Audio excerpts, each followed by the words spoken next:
Hello people! Today I'm going to show you how I did my Valentine nails for this year. I'm pretty pleased with how they came out. So we'll get started. I had already done my nails, put the polygel nails on, and we're going to start off with this color of polish.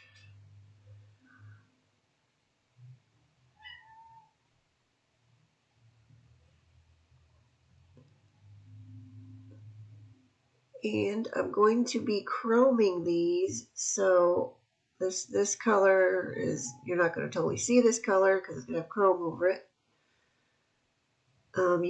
You don't have to put the chrome polish over black. You can, and it will come out nice. It will be a darker shade, a much darker shade of the color, I think. But this is the color I'm going to be putting it over. Now, initially, when I was coming up with my plans for this set of nails, I was going to do a glitter base, like a light pink glitter base, and then I was going to use real bright pinks, like a few shades of real bright pinks over top for the stripes. But recently I was swatching all of my chromes, which I've been meaning to get to, and I finally did. And as I was doing that, I really was liking the light pink chrome that I have. So I decided to make my base that, okay. We're only doing the one coat of that base color. Now I'm going over it with the no wipe top coat. Well, this actually is a tempered top coat, and I have finally figured out the difference between the two, which I will get into later. And sorry for the top of my head. There was a lot of that in there this time. I tried to edit out most of it. But I'm warning you, it's going to pop up again here and there. Had to do a lot of cuts with this one for some reason.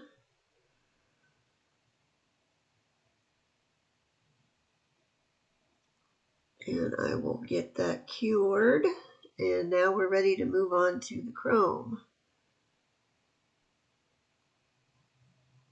This is the chrome powder I'll be using. I got this off AliExpress along with the teal colored one, which I'm really happy with both of them. I need to figure out some kind of design to do with the teal one. Now, why I started this one with the brush and dabbing it on like that, I don't know, because I don't really like doing it that way. In my experience, I have found the chrome powder to me works a lot better if I do it with my bare finger and put it on there. I mean, you can do it with the eyeshadow applicator. You can do it with the silicone tool. But I have found with my bare finger, I get the best result. Yeah, it's messy. I'll give you that. But I think it comes out nicer. Also, you got to be really careful with your polish, your base coat and your top. Make sure you don't get any fuzz or hairs or any other nonsense in there, because once you put the chrome on, every little imperfection is going to show up, which you're going to see some of them on here, because there's some things I didn't even notice until I put the chrome on, and then at that point it's too late, so you just have to go with it. Also, I found that the more you rub the chrome in, the better it seems to work, the shinier you can get it. And you got to give it a little elbow grease too. I mean, I'm rubbing rather firmly on there. But I was really happy with the way this color came out.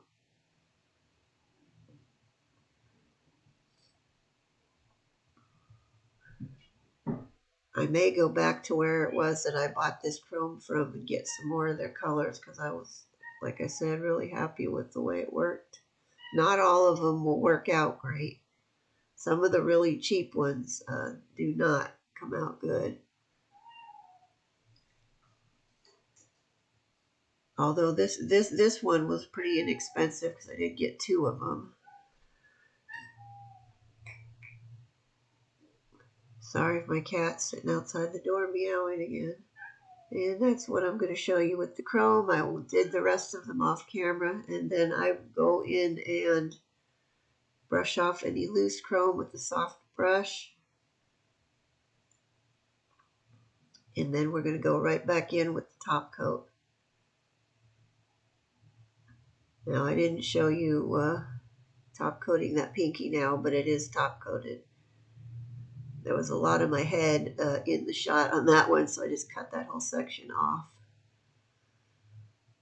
Now see that middle finger? You can see there's a big kind of dented in looking area on there that I didn't notice at all either until I got the chrome on there.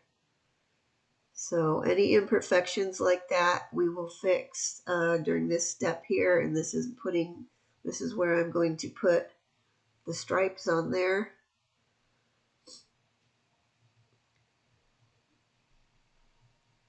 Now with this first one, I don't know why I did the first one like you'll see in a second.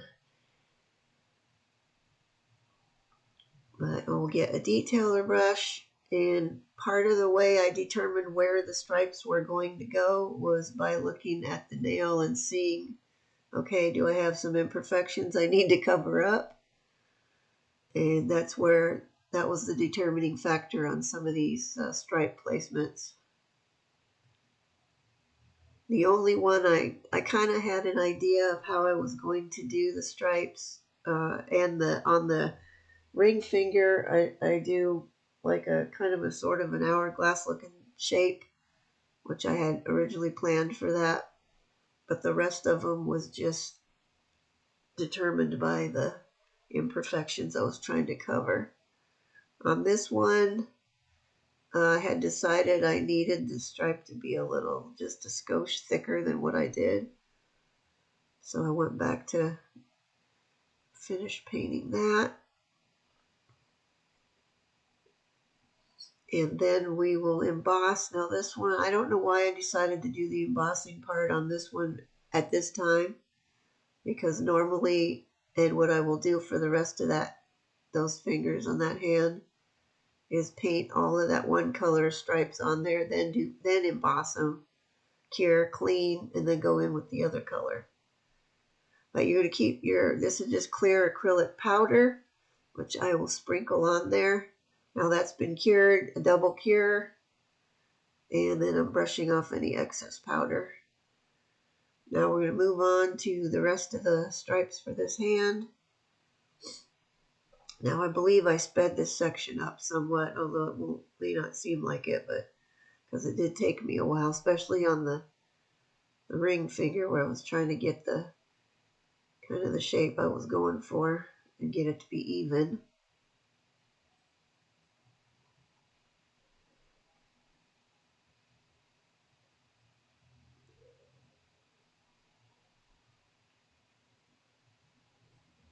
Yeah, I wasn't too sure how this color combo was going to work out because, like I started to say, originally I was going to do a light pink glitter background, a base color, and then use brighter pink stripes on, and the design on it, and put red hearts on. I was going to use up those red hearts that I made recently in my Tin Man video, but I decided once I was swatching those chromes, I really liked this light pink chrome, so I decided to go with that.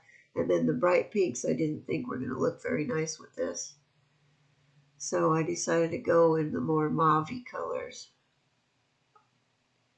And the two colors I picked out for the different color design we're painting on, they're very similar. Once you get them embossed, they're very similar in color, and you can't really see a difference unless you're really looking in a good light.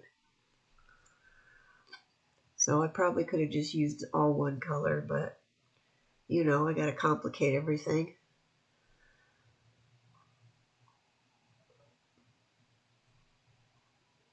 I was really happy with how this set came out. It's a pretty nice looking set for me. And I'm just cleaning up a little bit of A little bit of sloppiness on there. My lines could have come out a bit straighter in some places, but overall I'm fairly happy with them, which is kind of a rare situation for me because generally I'm not real happy with the way stuff comes out. I always find stuff I don't like. Okay, now see, you can kind of sort of tell when the light's on it the right way that there is kind of some dented area looking on there where my nail wasn't smooth. Clearly I didn't do a great job filing that nail down. So we're just going to camouflage that by putting the stripes on this part.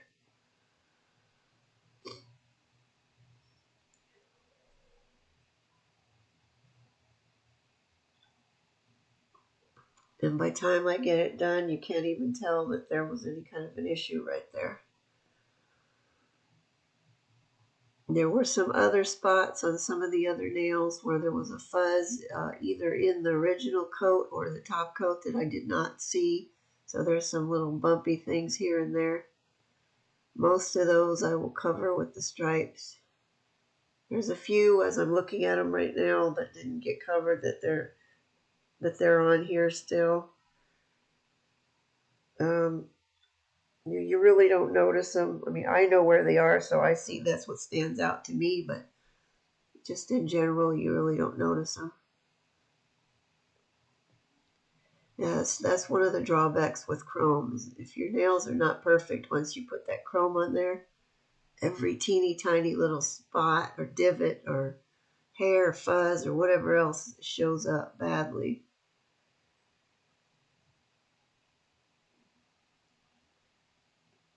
And I'm not the best at doing the actual nail application. Like my acrylic work is not the greatest. I'm getting better with the poly gel. It's definitely easier to work with, I'll say that.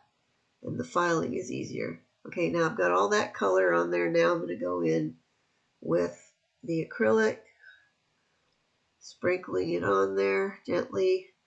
And I'll caution you to be very careful when you're doing this.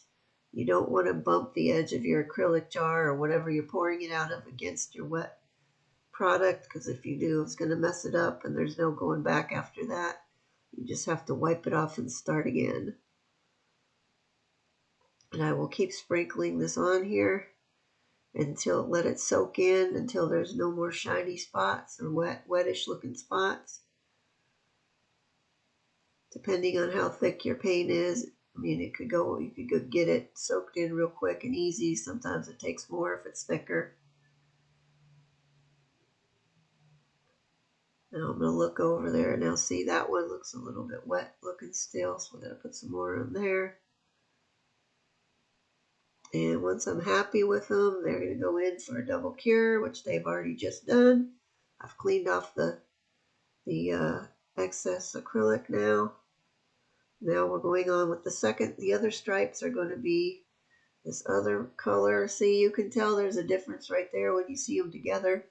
But once they're painted on and embossed, there's not a lot of difference.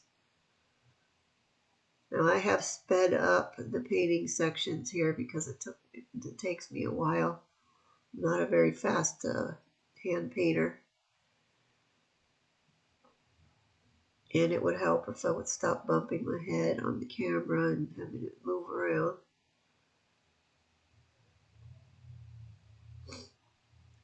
I got an anniversary coming up in a couple of months here. Will be my 33rd anniversary with my husband. But anyway, my point being, I'm going to ask for, there's a new lamp light with a thing you put your phone on for recording that I'm going to ask for our anniversary gift. And hopefully that will solve this problem of me bumping my head on there. It may not solve the problem with me getting the top of my head in the shot, but it should solve the problem with me bumping my head on the camera. So we'll see how it goes with that when I get it. You know, we're moving on to here. I'm just going to paint some kind of skinny triangular shapes down here. Once this is done, it's going to be kind of hourglass shaped.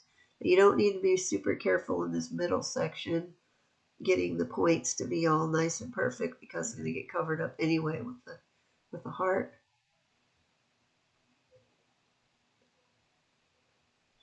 Now there was loose powder on the top of this jar, and also the jar lid I don't think is on there fully tight, so it kept moving around on me.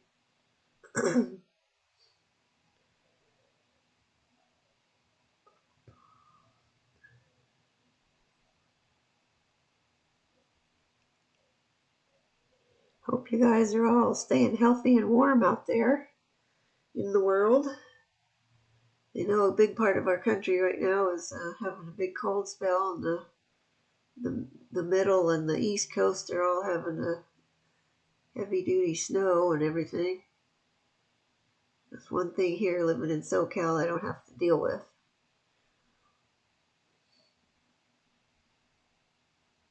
Next week we're supposed to have mid to high 70s, so that should be nice. Of course, then that's about a good temperature. That's when it's nice here. Once it starts getting hotter than that, then I'll start complaining about the heat again.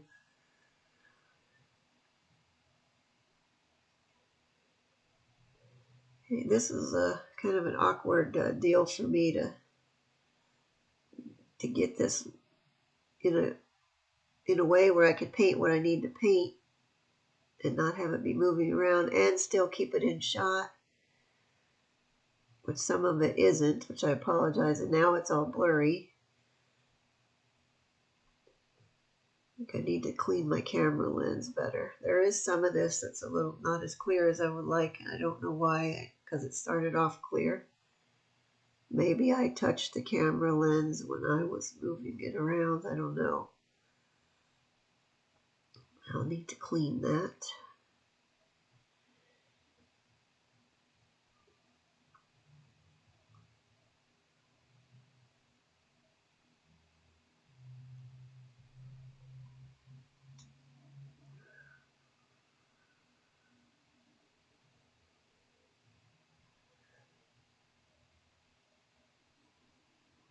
It's so awkward for me to work on my own nails.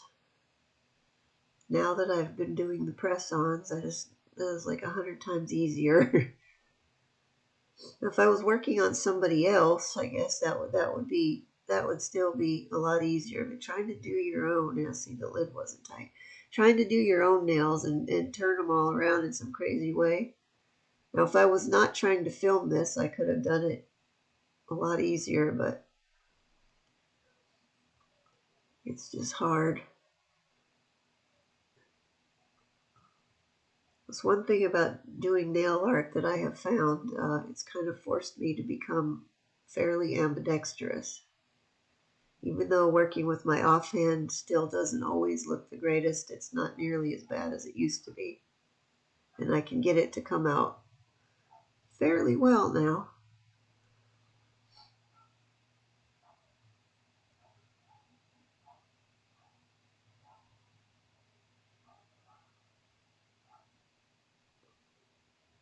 Okay, come on. One more on this part to go.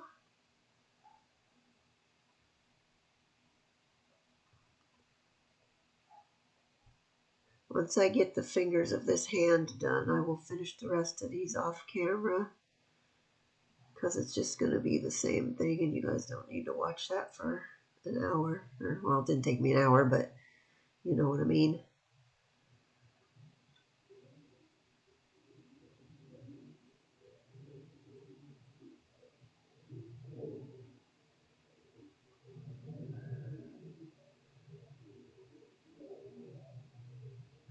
Also, on a happy note, which surprisingly, since I'm not wearing gloves, as you see, when I got done with this, I fully expected to have a full-out breakout on my hands this time, but I did not. I hardly had anything.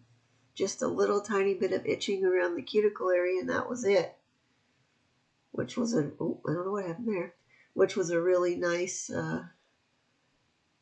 thing for me, because usually the whole week after I've done my own nails, I've got bad breakout situation, as I've talked about before. But I did a really extra thorough cleaning of all my brushes and everything on the handles and everything that I touch recently, so I'm guessing that's where I was picking up a lot of the stuff that was getting all over my hands. Because when I'm doing it, I'm not slopping a bunch of stuff all over myself, so I couldn't figure out how it was getting on there. And normally I have like all my fingers normally swell up a lot and turn all red, and part it gets up on my hands on part of there. So this was such a nice deal for me because I was fully expecting to have a whole week of misery and pain and itching, but it didn't happen. So I guess there's a lesson for everybody. Keep all your equipment very clean. Even if it doesn't look like you've got anything on there, clean it anyway, because it may be on there and you just can't see it. Okay, we're going to give that the double cure. And as soon as I'm done,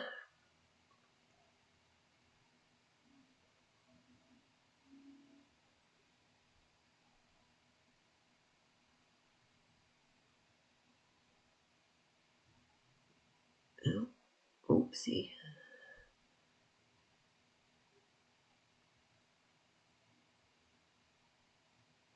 Alright, now we're giving a double cure. Now it's been wiped off, and now I'm going to do one more little part on the middle finger. I'm going to paint some of the stripy lines going at an off angle from where the first ones were. Sorry for my head in there again. Now you can kind of see, you can see what I'm trying to do here on this one now better.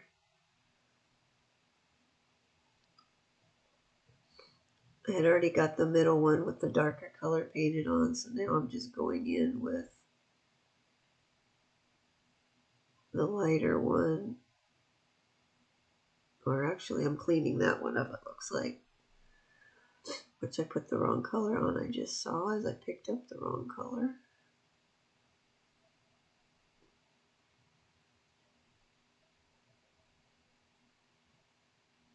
Oh wait, no, that's not the middle one, that's the second one. There's going to be a third one that goes on the other side of that middle stripe.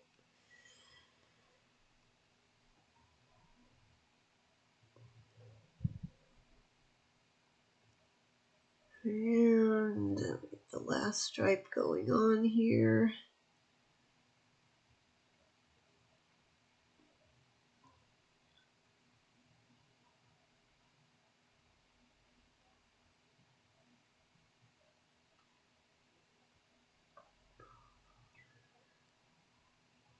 And I'm ready to get the powder on it.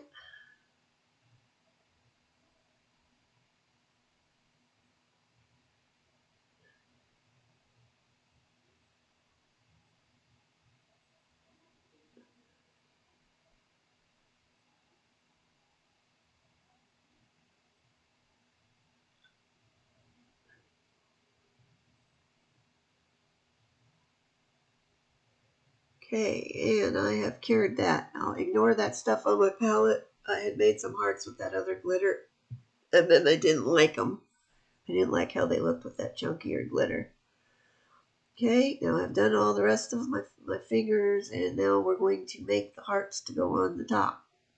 And I'm just using the No Wipe top coat and some fine pink glitter. If you guys watched my Tin Man video, you just saw me do this exact same thing with red glitter on the hearts there. I'm using the same heart mold that I used for that other one. We'll just mix the glitter into the top coat. Now here's where I found out the difference between tempered and no wipe. This one was no wipe top, and when it cured out, when the hearts cured, they were still flexible, and I could bend them slightly. When I used the tempered top coat, which I used with a different mold to make some more hearts with this pink glitter, they dried really hard. They're really hard and not flexible at all. So I'm assuming that's what the difference is. But we're just going to take this little mold, which I got off of, I think this came from Bundle Monster or Maniology. You can get them on Amazon. I haven't looked for them on Ali, but I'm sure they're on there too. We're just going to take the glitter mixture and we're going to fill all these up. When I get this full, I will give this a cure for 90 seconds as it is. Then I will flip it over onto its top so the other side is up, and then I'll put it back in there and cure it for another 90 seconds. Just want to make sure they're cured all the way through before you try to take them out. Now, I had issues with this particular mold, which is why I switched over to a different one, which you're not going to see me doing the other one.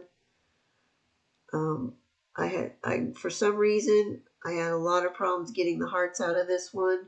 They were just sticking in there and not coming out, which I don't know why. I had never had that happen before. But what I did do was take this one after I pried out the remaining bits of stuff out of it and soaked it in acetone, and it cleaned it all up nicely. And then I was able to use it to make some more of these little pink hearts later on. Well, it was like the next day I made some more because I broke or lost one off of there already. So I figured I'm just going to make more and have some on hand because I know I'm going to probably get them caught on things. And there they all are, the ones I did. See, you'll see some of them like have a swoopy kind of bottom pointy part and some are just plain. I figured I'd make some extra ones to have on hand because I know I'm going to end up gluing them on, and because the ones that are not flexible are sticking up kind of on the edges. And I know I'm going to catch them on things and break them off eventually. During the course of the month, I will have this set of nails on. Anyway, I'm using my normal gem glue. Okay, this is one of the flexible ones. I'll take it and kind of shove my fingernail in the middle and just slightly bend it. I want to get a little bend to it. Don't do it too much or you'll break it in half. It will snap in half. I did that with one of them.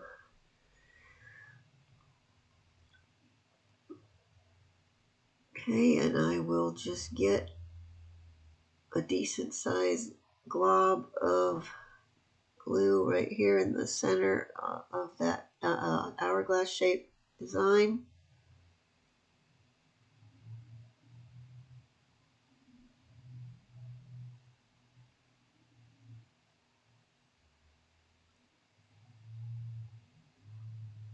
And I will take that heart.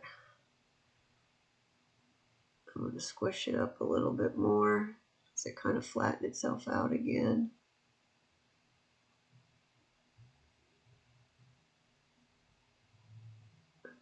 See, now it's going to have a bit of a bend to it. If I get it on there right away before it has time to pop back out, it should fit on there better. That's one of the only ones that ended up being fairly flush with my nail because I was able to bend it. The other ones where I had to use the tempered top coat did not stay flush. They're sticking, the edges are sticking up. That is that one. Now I'm going to move on. I think I'm going to show you my putting them on the middle finger, and then I think that's all I show. The rest I will get put on there off camera. Now this is, I used one of the ones that have kind of the swoopy bottom edge to them, the pointy part, for on here. Just deciding where I'm going to put it. Okay. And now I will get the glue on there.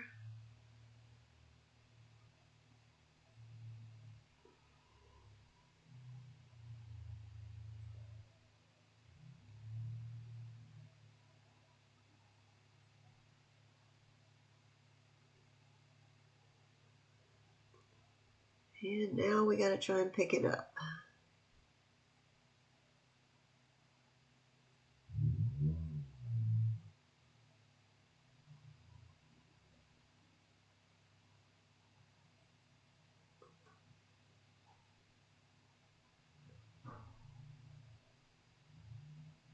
And just pressing it down really well into the glue.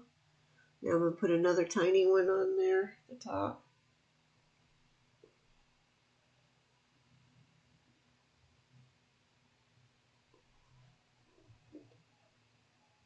Now at the end of here, I did not go back and top coat all these little hearts because I was afraid of slopping the shiny top coat onto the embossed area. So I just didn't top coat them, but I'm thinking they could have benefited with a little layer of the glossy top on there, the no wipe top. Okay, I'm going to give those a cure. And there they are, all done. This is how they are finished. I've put the rest of them on there. And there's the other ones.